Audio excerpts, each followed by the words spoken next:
let's get a basis to start with. Whether you're engaging with working with us or not, here's something that we hope you take away, and you can utilize this whether you're working with us or not. So go to the most simplest 80-10-10 rule. So 80% of your income you're using for your lifestyle, everything that you're paying for your day-to-day expenses.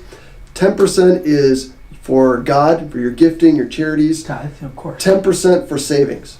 So this isn't the normal savings that you're thinking of where you pull up a couple $100 every month and then a year later, where's it at? It's not growing to $2,000, $3,000, $4,000. It's still back at that $200 or $300 because people put money in, they take it out, and they spend it. That's part of the 80%. You need that account. Keep that separate for emergencies. Have 10% that is strictly going into a savings account. We say set it up as a joint checking account. That way you have access to it. It's tracking with bank statements. Build that account up. It's a 10% into an asset account where you're just building it up to use for any assets, whether it's purchasing an investment property, expanding your business, whatever it is. If you sell something out of that asset account, the gains, the profits go back into that same checking account. So 10% savings, get it started automatically. Second area, set goals.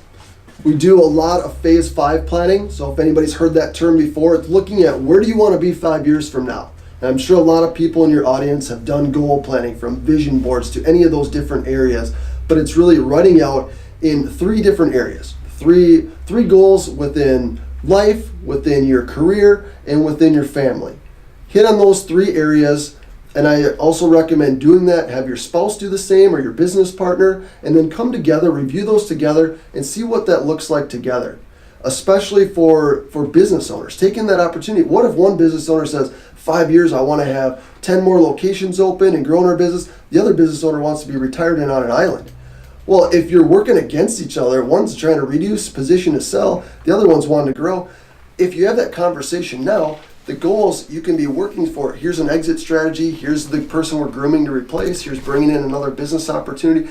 Just some things like that pop up from conversations that you have around phase 5 and goal planning. That's awesome.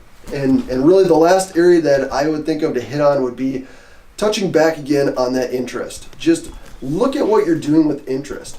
Are you paying away all your money to interest that you could be utilizing your cash and capital and cash flow to earn you more interest than what's getting charged on some of your accounts? So look at a balance on that.